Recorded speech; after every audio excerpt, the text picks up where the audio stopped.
So good afternoon, April. We are here with Cheeky's founder and CEO, April Wachtel. I hope I'm saying it right. Is that right? Basically there. All right. So welcome. So this is, I'm going to give you a little bit of background. So, of course, the show is about inspiring women, and we can't wait to hear April's story because she's so inspiring. But I, with some frequency, look to invest in women-owned businesses, and I came across April's cheeky business on WeFunder, and that's where I first started became interested in it.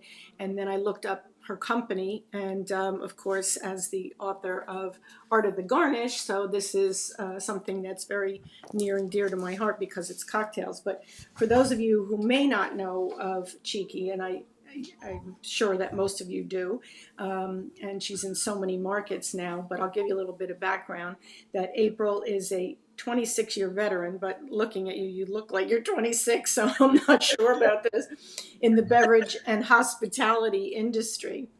She's an experienced mixologist, yay, a cocktail and spirits instructor, founder and CEO of Cheeky, and the host of Mover and Shakers podcast. So we'll have to tune into that. So I didn't know about that. And April worked in every role from a busser to a bartender to a beverage director to a brand ambassador for Bacardi to beverage consultant for Diageo. Diageo. Mm-hmm. Diageo. My pronunciation here. She No, has okay. developed recipes for the likes of Lincoln Center Kitchen and MetLife Stadium. You work in small venues, I see. Cocktail classes to over 12,000 students online and in person at 5 schools, from Astor to Murray's Cheese, which I love. And so we live part-time in the Village. That's why I know. And I worked in Brooklyn, so I'm very, very familiar. Her classes and personal philosophy of hospitality were featured in the Wall Street Journal and on the Sundance Channel. April has made multiple appearances on the Today Show, Fox and Friends, and various shows on Heritage Radio Network. I love that I was interviewed on there too, next to Roberta's in the pizza place, right? It's so funny. For people that don't know, you'll have to look up and follow so many of the shows there. She's been interviewed for Forbes, Martha Stewart, Fast Company, Good Food, Men's Health, Refinery 29, and many other outlets, and Ladies Who Lunch Conversations. April founded Swig and Swallow. You come up with the best name, so I have to ask you about that. In 2015, as a cocktail batching and delivery service for spirits brands, and transitioned that into a line of cocktail mixers with the co-founder. Now I'm going to get this wrong too. Gates Atsuji. Basically right. That's good. Yeah. In the spring of 2016. So Swig and Swallow launched to the public on Kickstarter. I like that you're using all these social media, in May of 2016, meeting the funding goal in less than 30 hours. No kidding. After 3+ years in operation, selling in Whole Foods and on Amazon and Minibar and Food Kick, Swig and Swallow rebranded, so we'll want to know more about that, to Cheeky Cocktails in April of 2020. Cheeky experienced rapid growth in 2020, doubling their facility space, expanding the team, fueling happy hours for the world's largest spirit companies and many Fortune 100 and Fortune 500 companies, and earning accolades in the New York Times, Men's Journal, Washington Post, and many others. And today, Cheeky is currently sold in over 350 stores, bars, restaurants, and hotels in 44 states and globally, I think, too. So you could, so I said, so many people probably already heard of you, but I feel obligated to be able to present your very exciting background. So I say welcome and thank you. Thank you for joining us. Thank you so much, Leanne. And sorry that's so long, by the way. Yeah, well, you have a lot of experience, you know. So first I want to ask, I mean, for women getting into, bartending or being a mixologist, for a lot of people that was unattainable. I mean, I was a waitress through a lot of college, but being a bartender always seemed like a man's domain. And then further, it was just a way to make money while you were going to be something else. So maybe, well, I'm mixing up a cheeky drink. So my Marty Scorsese is going to show you these cute little bottles that April and her team sent me. So from cheeky. You can see how sweet they are.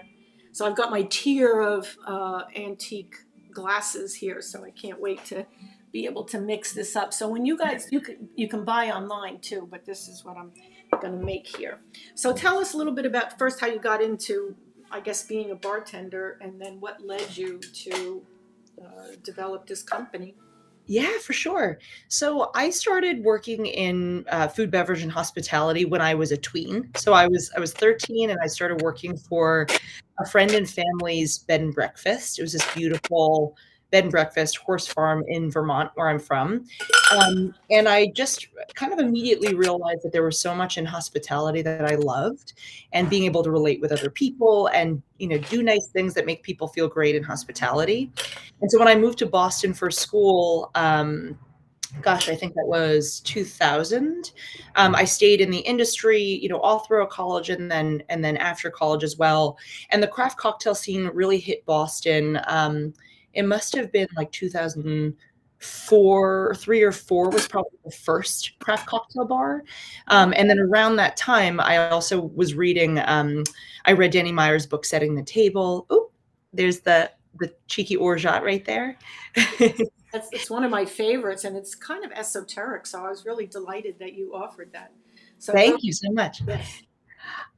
So yeah, so at the time, so in the 2000, somewhere in the 2003 to 2006 or 7 range, I read Danny Meyer's book, Setting the Table. He's known from Union Square Hospitality. He's a legend and icon in our industry. And then I read one of Charlie Trotter's books. He's a legend in the Chicago hospitality scene. And then around that time, also read Kitchen Confidential by Anthony Bourdain. And at that point, I realized that there was a possibility and like a true promise and beauty to creating a career in the food and beverage and hospitality space. So that was really, I think, when I got really invested in like building my career in that space. Fast forward a few years later, and by the way, that cocktail looks delicious. Doesn't it? And I love these little Nick and Nora glasses. They're just so pretty. So I'm going to That's put and you also get these. Does everyone get them, or was it just me that got these as a set? No, so we sell our syrups and juices on our site. We sell garnishes as like a sort of a la carte offering, but you were special, so we gave you. So I love it. So cheers to you. Well, you're a fast trick. If you just from reading the books, then you got into it as a profession. Well, I mean, to be clear, again, I worked in hospitality from 13 until I guess in restaurants.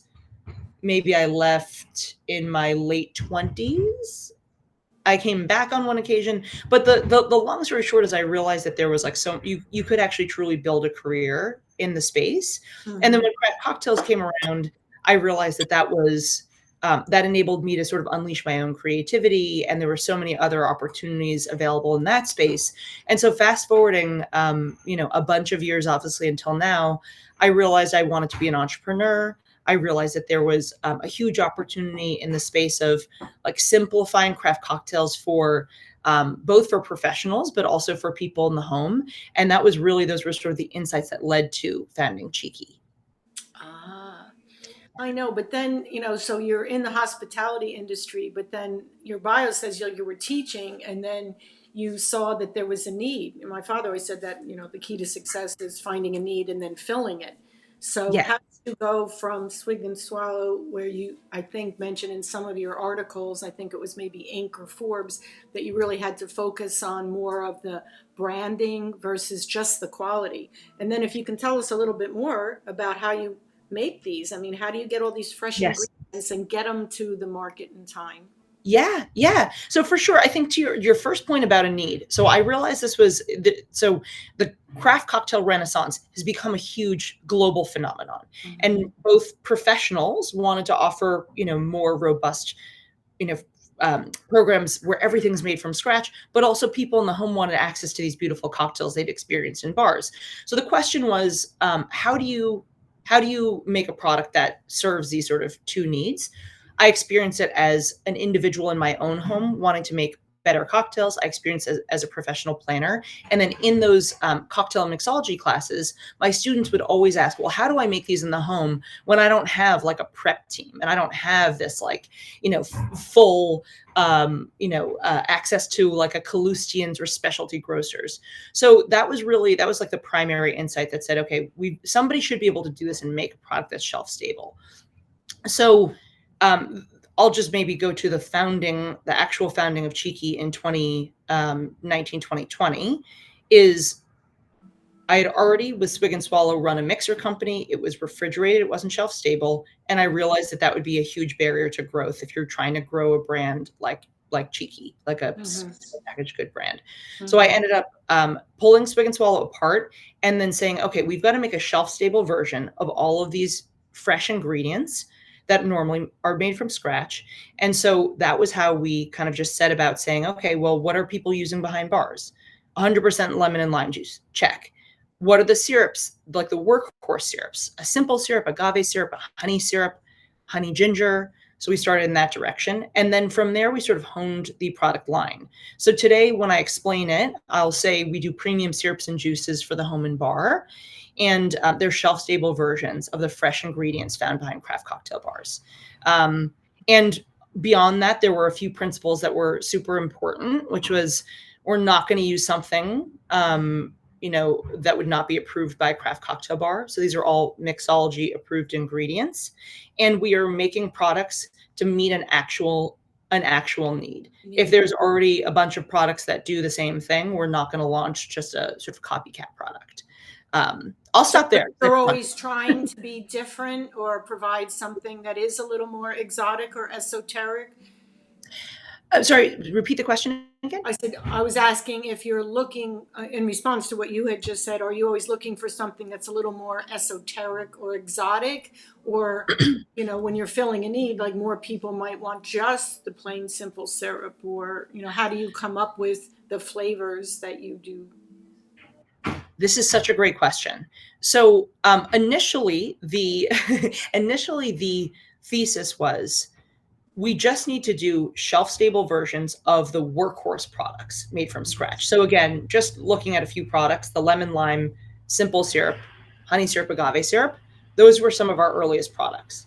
We then realized that there's a whole world of people who are seeking out interesting flavors or really premium ingredients. So for example, the salted Marcona almond orgeat that you just used in the cocktail in front of you, this is the queen of almonds. In the foodie world, the Marcona almond is the prized almond that's available. And there has never been, at least not that we could find, there's never been an almond syrup that's been made with basically the most expensive almond you can find. And so we were testing to see, do consumers love this idea, or is this too specialty or too niche of a product to kind of fit in with our mix? Mm-hmm. So the current decision is we want to have some of the workhorse sort of basic products, and then we want some products that are first to world, like our decaf espresso syrup, or like our habanero hot honey that's diluted such that you can use it effectively within cocktails. And what I especially love too, well, first, have you seen an uptick, from the pandemic and then from the election? Like I've been reading that Americans are just drinking more. I mean, that's alcohol. Right. So right. Do you have any feedback on, do you see during the pandemic, after the pandemic, or after the election, do sales? Yeah, so with the pandemic, we launched in March of 2020, so directly into the first wave of COVID. And frankly, the timing could not have been better because immediately all of these consumers and corporations were trying to source a product to allow them to stay connected in the home that otherwise they would not have been searching for with such fervor. So immediately we saw that, and certainly the consumer and corporate demand for our products was over the moon for 2 years. Interestingly, in 2021, buying patterns started changing, at which point we realized we needed to build up a wholesale side to the business where we sell into stores like every other consumer packaged good brand. So we started doing that as well. And at this point, I would say the dynamics between the sales channels, so between our direct to consumer and Amazon and our retailers, I would say it feels like it's evened out a lot more, where you would expect our wholesale sales to be crazy. And without spending marketing dollars direct to consumer, we have a great loyal consumer base direct to consumer, but you do need to pay to grow the direct to consumer channel as a whole. So that seems to be pretty normalized at this point. Mm. I mean, just looking at your, website and your Instagram and things that I, respond to, it looks like it's a place of fun. And, I know from my communications background, branding is such a visceral thing, that people can, I think they really associate. I mean, I did, when I see Cheeky and Yeah. like putting together this tablescape, Bill, you have to show them like the little, I have little pig heinies up there. Like, I saw that. It's so cute. cute. So it's like really fun. But how do you come up with these cute names? I mean, do you just, you're so creative that you come up with them, or do you do some kind of like, testing or something like that? Gosh, naming is the hardest thing ever. And when I initially came up with Swig and Swallow, it was kind of accidental. I had no idea what the business would be. I was like, maybe this will be a consulting firm, maybe it'll be a, cocktail development lab. So there was no clear connection between the original name and the product, except that I knew it was going to be in beverage. With Cheeky, I Yeah. had been thinking for years, before the product even existed, but for years, what is a name that tells the consumer or like connects with the consumer about something about them? It's not about our product, because I feel like a lot of products are, they say, oh, we're fresh, or we're like juice, or we're whatever. I think the more resonant name for a consumer brand is something that speaks to the consumer and sort of validates something the consumer already thinks about themselves. And I wanted it to be fun and playful, and so Yeah. that's where it came from. That's that whole irreverence and kind of sassy, and that's what I was trying to show, but still like that, Totally. on the quality. I mean, we have, all this good quality glassware, antiques and things here, but it's just to have fun, and cocktails are fun. I mean, there's no doubt Yes. about it. That's like a fun thing. I even set up my whole book, The Art of the Garnish, by making it like a cocktail party, so people, Yes. and telling a story. There's always a story around how cocktails come about. Now, let me ask, in your background, did you think growing up, do you come from an entrepreneurial family or women? I know your business is women led and women on the teams, which is part of the inspiration why I wanted to have you as a special guest. But if you can tell us what led you this way to be an entrepreneur, if it was family or just your, instinct. Yeah. That's a great question. I'm not sure. I think some of it was,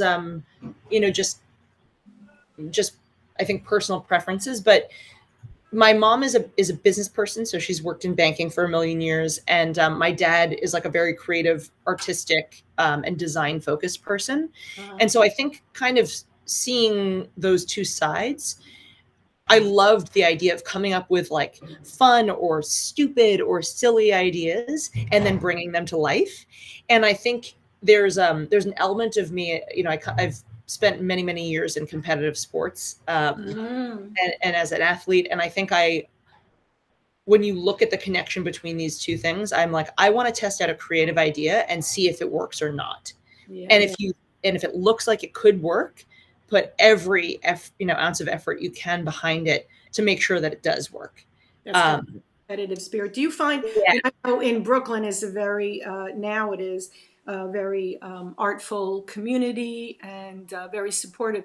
Do you find, I mean, like Silicon Valley, people go for tech, but do you find that in Brooklyn, where your base, I mean, does that fuel it? I mean, my niece, for forever, she was the manager at Leonda, a lot of these craft bars and, yeah. place. Do you find that fuels it or? Oh, certainly. I mean, New York energy in general, of people here to make their dreams come true, Exactly is what I always say. it's so inspiring and very motivating.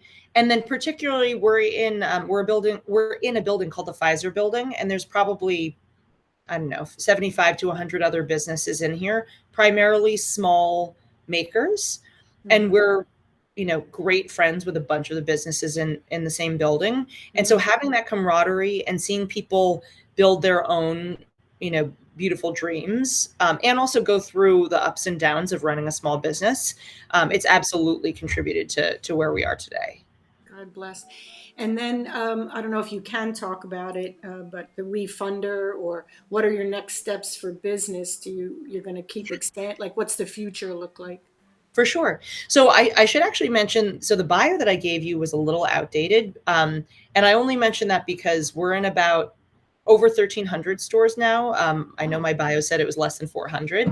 But recently we just launched to 13 Omni hotels. We're in, hotels like the Standard Highline, the Bellagio and Aria in Vegas, and then a ton of brick and mortar. So the plan is to continue that. So we are launching with our third distributor in Q4 very shortly. So we've gotten a lot of traction the past year, in particular. But the plan is, I'm trying to build a massive, what I like to call $1 billion business that connects the home and the bar. good And for so you. it's keeping that long-term vision in mind, and then taking the sort of necessary steps to scale this thing sustainably and by doing the right thing for our customers as well. So that's the sort of like short to long term. Yeah, that's a good sense. Very ambitious and very inspiring, with that too. So, talk about sourcing a little bit if you can. Like, this is all based on, fresh and delicious. And I mean, I love making cocktails, obviously, Yeah. not making them from scratch, but for ease, and especially I was thinking why I wanted to have the opportunity to have this conversation, to interview before the holidays, because people are so Yes. busy with so many things. So I thought if they don't already know about Cheeky Cocktails, they can then just order from you and feel very ennobled and proud that they can offer their guests something entertaining at home. Yes. Yeah. So where do you source all of these great ingredients from? Yeah, so we actually we manufacture and fulfill everything from our Brooklyn facility, which Wow. is not normal and not common for consumer packaged goods brands. So beyond that, to the sourcing question, it's very important to have a bunch of different options for sourcing product. It's called a three-dimensional supply chain, and that's to ensure that you have consistency in your products, and you're not going to be, relying on a single source that maybe can't deliver, right? So for almost every single product, we have multiple suppliers that we work with. We're sourcing from, all across the country.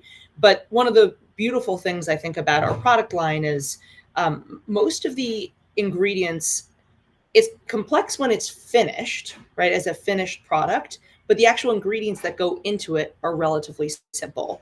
So our simple syrup is, cane sugar and water. Mhm. We use wildflower honey in 3 of our products, Love that. which is, again, it's a in the grand scheme of things, these are not difficult products to source.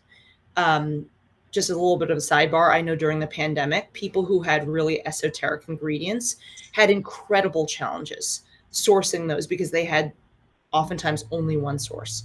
Right. Um, Or people went more local. So I don't know if you do that also, like in the Hudson Valley or the Garden State, or it's where the best prices come from, or no, so I would love to, and that's always been something that I have had on the roadmap, is like, how do we source more locally from more local farmers? Something that is a bit of a challenge is we need what's called a COA, or certificate of analysis, for all of the ingredients that we use. And that's to ensure that, again, the product is going to be consistent and safe for our customers. So Mhm. unfortunately, most of those little guys don't have sort of industrial level Mhm. um, manufacturing processes in place. But hopefully in the future, we can do more of that.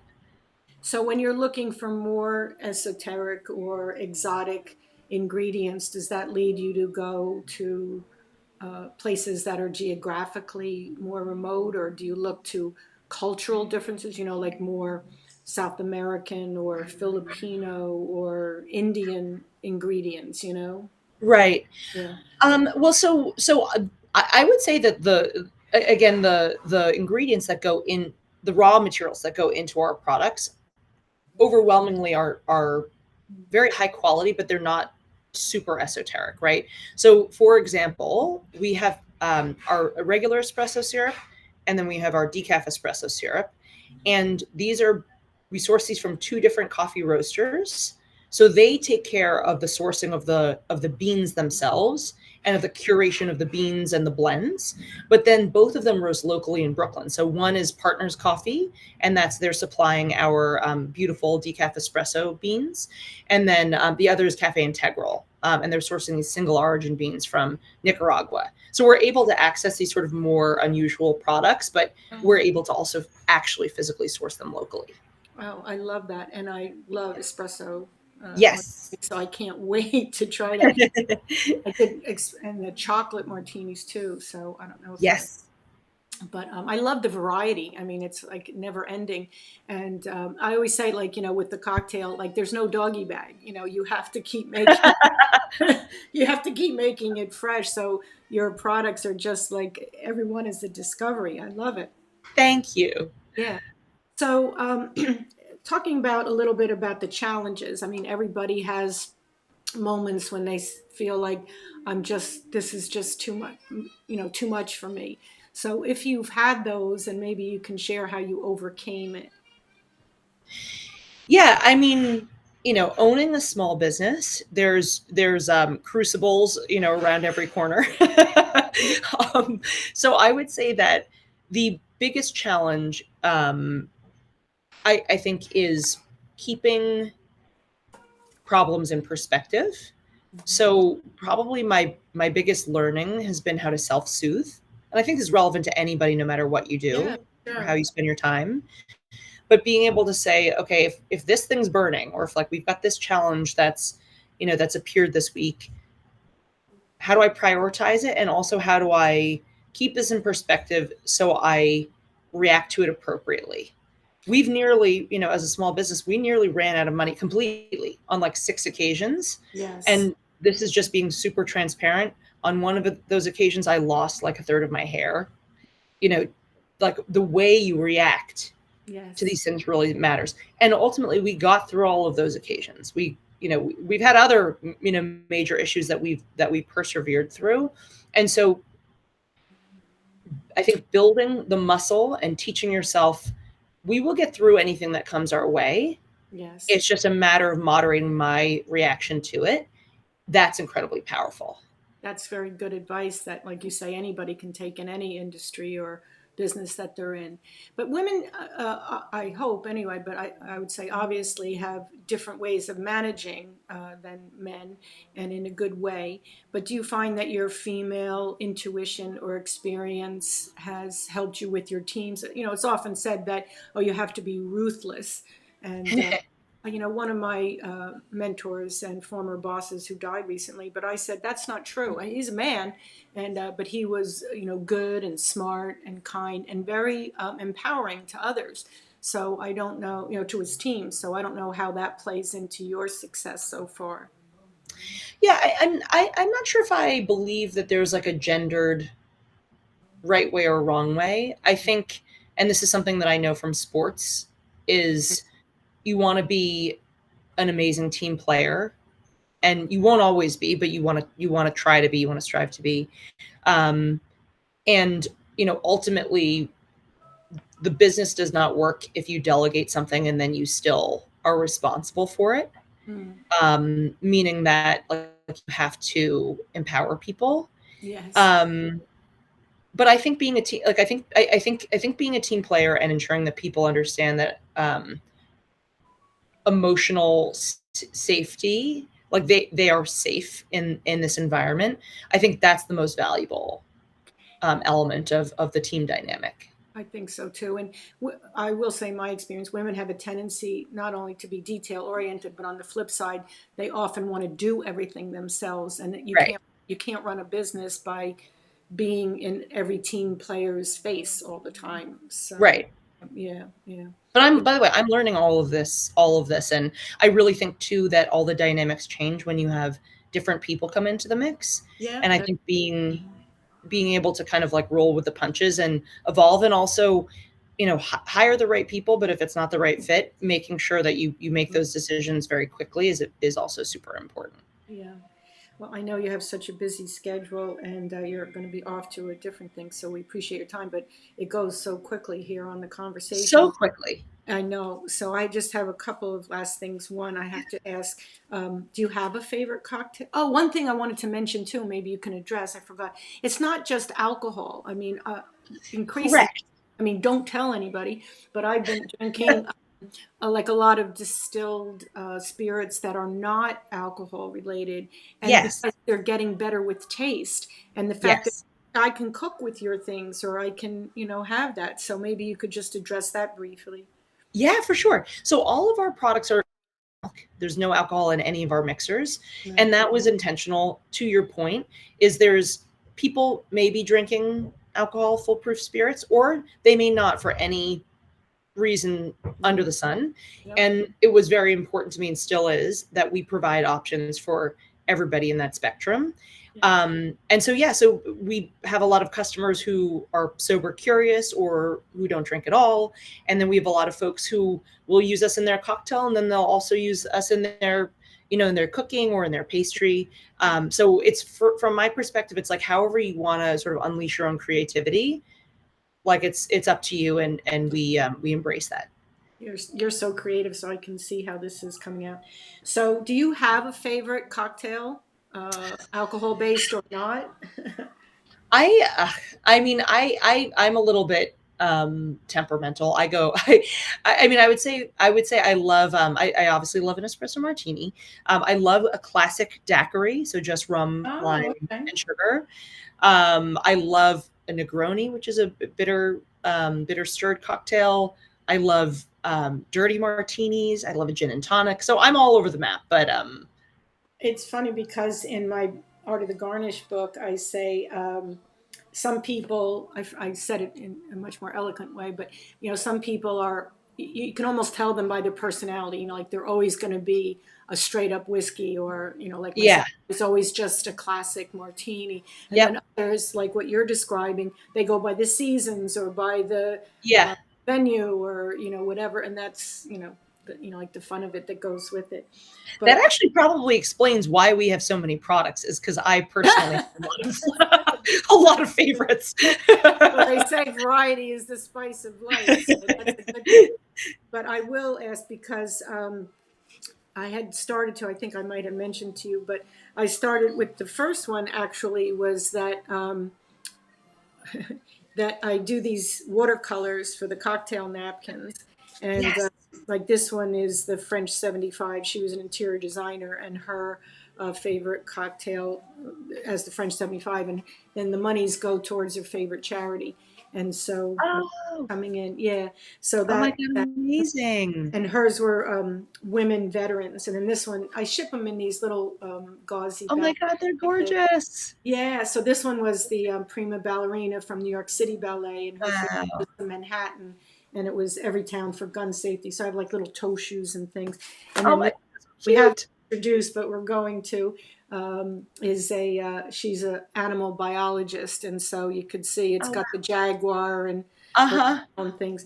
So we'll be doing one for you, but now you've set me up for a dilemma as to, I'll choose one. I'll choose one. I'll choose one. okay, you could think about that, and then we'll do the watercolor for you, and we'll go. Beautiful.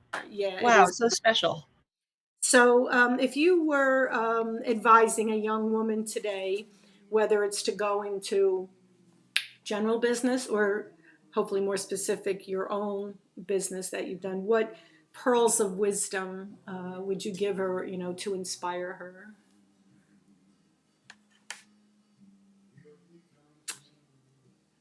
So, you don't know what your pearls of wisdom might be if you were going to inspire? Oh, I think we have become frozen. So if that's the case, I'm going to say goodbye. I'm going to put up some overlays here so that we can show. If you want to go to Facebook for Cheeky Cocktails, you can find it there. Uh-huh. And then if you want to go to LinkedIn, you can find her here. And of course, Instagram.